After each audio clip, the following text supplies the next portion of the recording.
Le 7 décembre 2001, un nouvel article fait la une de BBC News. Une cité perdue retrouvée sous les eaux cubaines. Une équipe d'explorateurs, menée par l'ingénieur naval Pauline Zelitsky et son mari Paul Wanswig, est à l'origine de cette incroyable découverte.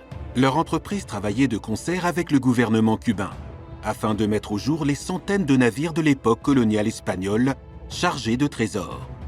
Mais ce qu'ils découvrirent grâce à leur sonar sophistiqué était bien plus mystérieux. D'après leurs témoignages, Wanswig et Zelitsky avaient passé un accord avec Fidel Castro afin de sonder les fonds marins autour de Cuba à l'aide de sonars à balayage latéral. Ils étaient à la recherche des galions espagnols engloutis et espéraient trouver de l'or, qu'ils auraient partagé équitablement avec Cuba. Personne n'avait encore jamais été autorisé à faire de telles recherches. C'était donc très stimulant. Ce n'est pas de l'or qu'ils découvrirent en sondant le fond marin, mais des monuments à l'architecture incroyable. Ces structures se trouvent à l'extrême ouest de Cuba, à 800 mètres au-dessous du niveau de la mer. Les courants océaniques sont si violents qu'il est impossible d'y accéder sans un submersible de pointe. Les données du sonar à balayage latéral ont montré des édifices en forme de pyramide, de longues routes, différentes sortes de mégalithes en pierre.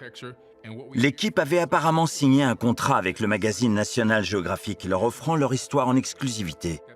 Leur découverte allait être rendue publique en été 2003, mais tout ne s'est pas passé comme prévu. Pauline Zelitsky divulguait des informations au fur et à mesure qu'il faisait de nouvelles découvertes. D'après son témoignage, grâce à son submersible, elle avait pu voir des sphinx ainsi que d'étranges inscriptions gravées dans la pierre. Il s'agit là de structures qui ont été submergées depuis au moins 11 000 ans. Les vidéos enregistrées par le submersible montrent une pyramide dont l'angle d'inclinaison change à mi-hauteur, à l'instar de la pyramide de Djéser en Égypte. Il y a donc un lien direct entre ces monuments et ceux d'Égypte.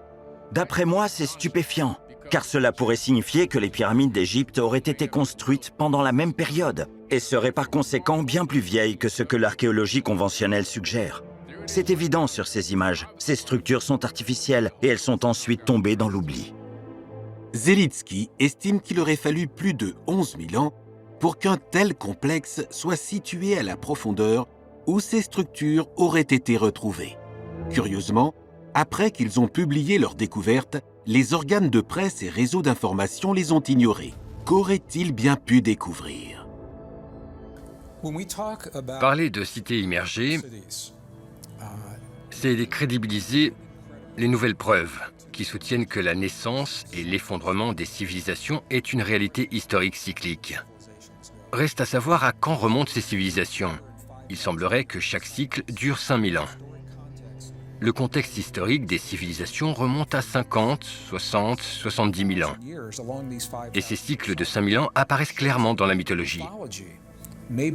La mythologie est peut-être fondée sur plus de faits que ce que l'on nous a laissé croire par le passé, ou qu'on en a bien voulu croire. Si ce complexe immergé a été englouti par les océans il y a 11 000 ans ou plus, aurait-il un lien avec la cité tristement célèbre de l'Atlantide? Atlantide est presque un mot fourre-tout pour essayer de définir les origines de la civilisation. Cette généralisation date sûrement du 19e siècle,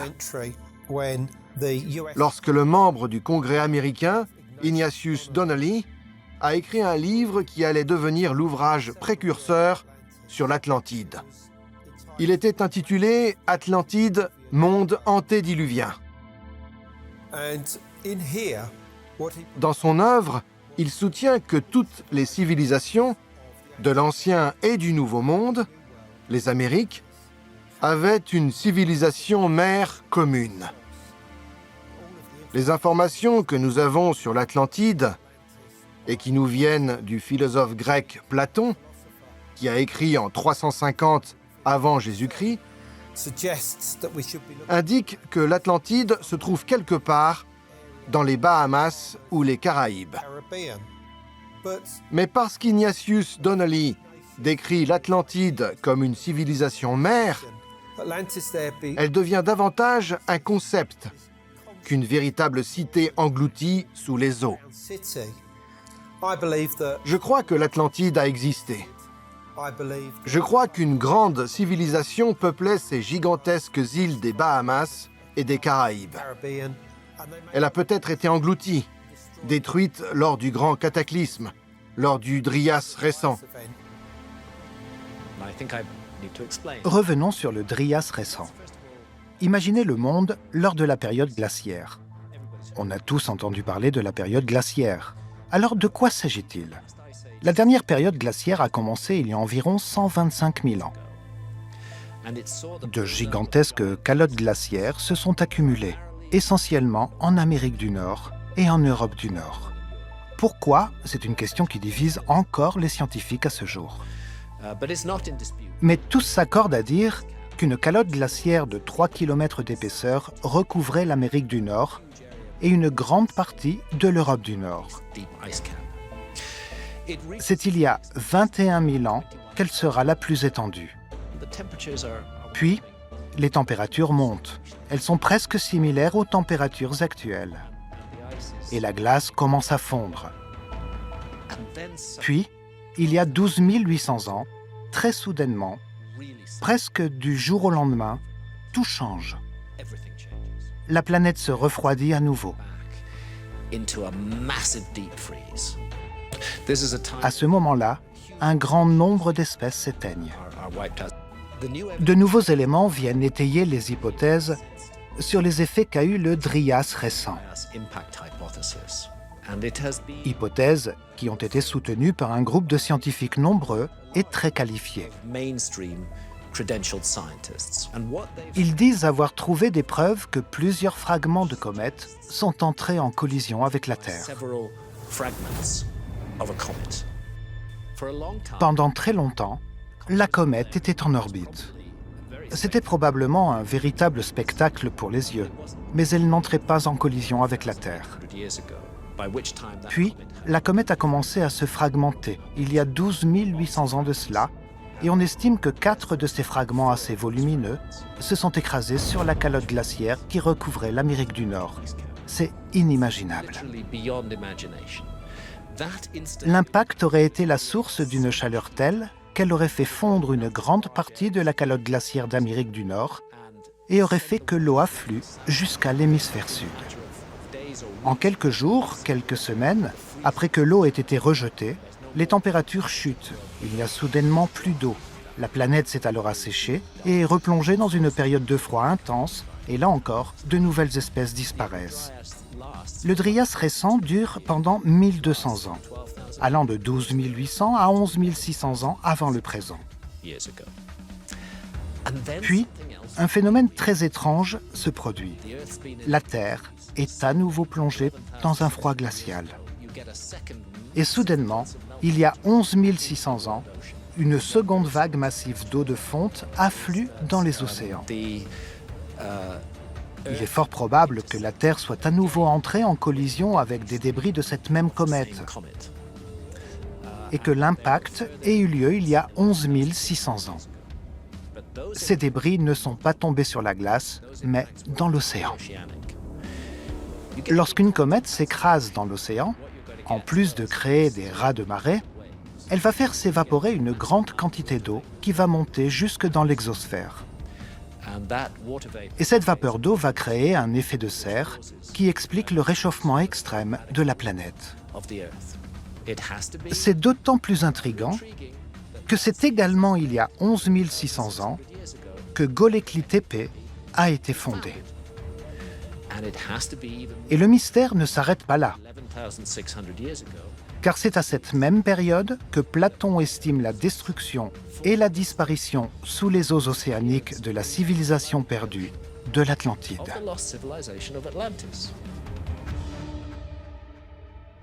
Si ce que Graham Hancock dit est vrai à propos du Dryas récent, pouvons-nous trouver d'autres preuves sur notre planète? Le déluge a également englouti d'autres sites mégalithiques, comme la pyramide près des côtes des Açores au Portugal, ou tout autour des côtes indiennes. ou au large des côtes du Japon, où sommeille une structure sous-marine. Tous ces éléments sont autant de preuves qui défient les conventions. Il y a d'ailleurs quelques années, au large des côtes de Malte, dans les profondeurs du canal de Sicile, a été découvert un mégalithe géant et indéniablement artificiel. Cette partie du globe a été recouverte par les océans il y a 9000 ans. Le mégalithe est donc 3 à 4000 ans plus vieux que les temples monumentaux qui sont présents sur l'île de Malte. Certains experts comme Jack Carey ont mené des recherches en parallèle et leurs résultats coïncident avec les données scientifiques recueillies à propos du Drias récent. Les pyramides englouties sous les eaux aux quatre coins du monde ont été étudiées par le docteur Courtney Brown et son équipe d'experts en vision à distance. Ils vont non seulement cibler ce qu'ils pensent être l'Atlantide, mais ils vont également, grâce à la vision à distance, déterminer que ces découvertes scientifiques sont à l'origine de la chute de la société. Société qui s'est servie de ces découvertes de telle sorte qu'ils ont provoqué la destruction des terres émergées. Il est possible que cela soit le résultat d'un conflit ou d'une guerre.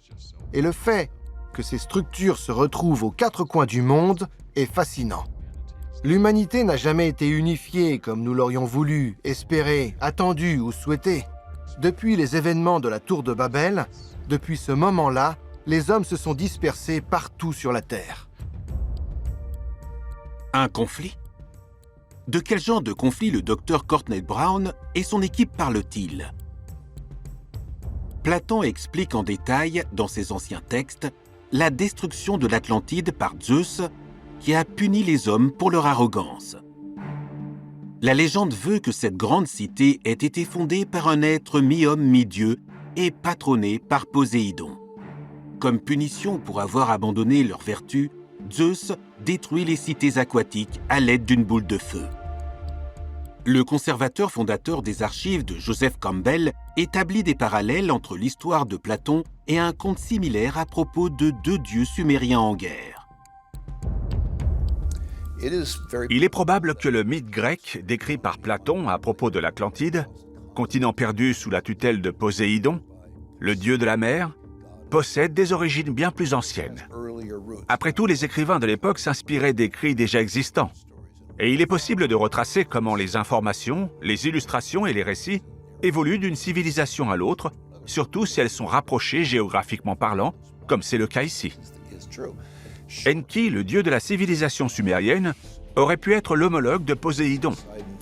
Et le dieu destructeur aurait pu lui aussi tirer son origine des mythes sumériens. Non seulement c'est possible, mais c'est très probable. D'après la mythologie grecque, c'est Zeus qui a châtié le peuple de l'Atlantide. Peuple qui, après avoir accompli tant de choses, avait fini par prendre tout ce qu'il possédait pour un dû. Qu'auraient bien pu prendre les Atlantes pour un dû ? Comment auraient-ils pu finir dépourvus de toute vertu ?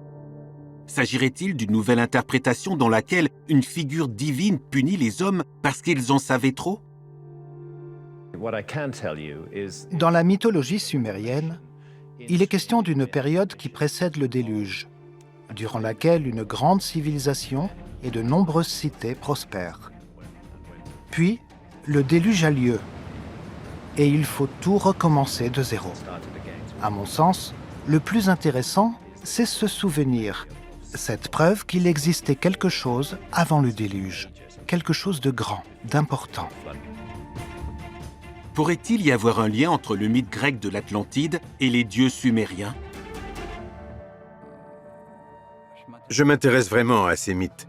Pendant de longues années, nous avons supposé que Platon avait eu pour précepteur des prêtres égyptiens. Mais on peut se demander s'il n'avait pas plutôt une copie des textes du temple d'Edfou en sa possession. Cela restera un mystère. Mais il y a de nombreuses similarités entre le mythe de l'Atlantide écrit par Platon et celui des textes d'Edfou que j'ai traduit. Très rapidement, on découvre qu'Osiris, qui est considéré comme l'équivalent du dieu sumérien Enki, a fui la Mésopotamie afin de créer une nouvelle civilisation fondée sur les doctrines d'Enlil. Il fuit vers l'Atlantide et s'installe sur les îles de l'océan Atlantique. On retrouve la description de ces territoires dans certains textes funéraires, comme le Livre des morts des anciens Égyptiens. Ce lieu portera le nom d'Amenptah, soit la couronne d'eau de Ptah. Ptah est l'un des noms que l'on donne à Osiris. C'est l'équivalent égyptien du nom Enki. À l'instar de beaucoup d'autres dieux, il était connu sous de nombreux noms. Ptah s'installe donc sur ces îles. Et on retrouve des données semblables dans les écrits de Platon. Dans les textes d'Edfou à propos de l'Atlantide, il subit de nombreuses attaques lancées par Seth. Il s'agit bien entendu d'Enlil. On découvre qu'il est allé en Égypte, et même au Maroc, aux Açores et aux îles Canaries. Seth ne cesse de s'en prendre aux îles sur lesquelles Osiris s'installe. Il est aussi intéressant de noter que le peuple égyptien se sert d'une technologie que leur dieu utilisait pour se protéger, les piliers Djed. Il y en a tout autour de la cité. Il semblerait même que certains aient été placés sur l'eau, des flotteurs d'après les textes. Ils peuvent ainsi protéger leur cité. Les textes mentionnent l'énergie que ces piliers Djed dégagent et qui permet aux Égyptiens de contrôler l'eau et de créer des murs d'eau très épais pour protéger leur cité. Nombre de mythologies et de légendes sont similaires les unes aux autres. Ainsi, Osiris pourrait très bien être Poséidon ou Neptune, et Enlil pourrait être Zeus, à certains égards. Curieusement, Poséidon est toujours représenté par un trident entre les mains que l'on peut associer à la fourche dans la représentation biblique de Satan faite par l'Église catholique. Si Enki est connecté à cette interprétation, serait-il possible que la destruction de l'Atlantide illustre la colère de Yahvé qui s'est abattue sur l'humanité trop avancée? Anton Parks estime qu'il y a un lien entre l'explication scientifique du grand cataclysme et les textes égyptiens. L'Atlantide égyptienne doit avoir perduré dans le temps pour qu'elle fasse partie de la civilisation égyptienne. Les textes funéraires y font souvent référence. La version égyptienne de l'Atlantide, l'Amenptah, se trouve à l'ouest. Amenptah signifie également l'ouest en égyptien. Et c'est à l'ouest que l'on enterre les morts. C'est intéressant de voir que cette croyance demeure. Il y a de nombreux morts à l'ouest. Dans les mythes égyptiens, la mort d'Osiris survient au même moment qu'un autre événement se déroule dans les cieux. Les textes d'Edfou le décrivent comme la chute de l'œil du son. Il s'agit de la destruction d'une planète qui se situait entre Mars et Jupiter. C'est là que la ceinture d'astéroïdes se trouve aujourd'hui. Mais je crois qu'une planète se trouvait là auparavant. C'est à ce moment-là que la mort d'Osiris survient. En 1950, Immanuel Velikovsky publie son livre intitulé « Monde en collision ». Dans son ouvrage, il décrit que Vénus a été expulsée du système de Jupiter sous forme de comète et a frôlé la Terre, provoquant ainsi les catastrophes décrites dans les mythologies du monde entier. La traduction des textes sumériens d'Anton Parks pourrait-elle expliquer cet événement dans l'histoire de l'humanité et son lien avec le déluge? D'après ma traduction des textes d'Edfou, il s'agit de la chute de l'œil du son. Laissez-moi vous expliquer. Selon moi, Vénus se trouvait à proximité de Mulge. C'était l'un de ses satellites. Et lorsque Mulge a explosé, son satellite, Vénus, a été éjecté dans le système solaire. À un moment donné, il s'approche de la Terre. C'est à ce moment-là qu'Osiris meurt. Dans les textes, c'est l'œuvre d'Enlil qui avait prévu son attaque à la fois sur Terre et dans les cieux. Il voulait entrer dans l'histoire et avoir un impact significatif dans l'histoire des dieux. Et ce n'est pas la technologie terrestre qui allait l'arrêter. Vénus a été éjectée dans le système solaire et a tourné pendant des milliers d'années avant de se stabiliser là où elle se trouve à présent. Enlil a sûrement voulu mettre fin à la longue guerre qu'il a livrée contre Enki, alias Osiris. Et il y est presque parvenu avec la mort d'Osiris. Lorsqu'Isis décide de faire revenir Osiris dans un nouveau corps, qui sera le corps d'Horus dans la Grande Pyramide, l'affrontement peut reprendre entre lui et Enlil. C'est un soulagement pour l'histoire du monde. De nombreux éléments expliquent ces événements et racontent comment Horus arrive pour éradiquer le mal qui ronge ce monde afin de venger la mort de son père. Cela peut expliquer une catastrophe semblable qui s'est produite au même moment. La destruction de l'Atlantide. Il s'agit très probablement de l'arrivée d'une comète, c'est-à-dire d'Horus, d'après les textes sumériens. Et c'est également à ce moment-là que le fameux déluge s'est produit, il y a environ 10 000 ans.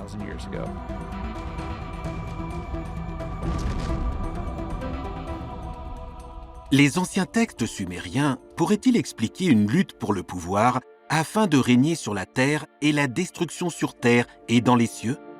D'après les anciens textes, les survivants du grand cataclysme ont survécu pour raconter leur histoire en Égypte. Platon nous donne l'origine de cette histoire. Il parle d'un ancêtre de sa lignée, Solon, un célèbre législateur grec qui a voyagé en Égypte en 600 avant Jésus-Christ. Durant son séjour, il a rencontré des prêtres égyptiens qui lui ont raconté l'histoire d'une grande civilisation florissante durant la haute Antiquité, qui a été détruite lors d'un cataclysme et engloutie sous les eaux. Mais certains y ont survécu. Et parmi ces survivants, certains sont allés jusqu'en Égypte et ont fondé ce qui deviendra la grande civilisation égyptienne le moment venu.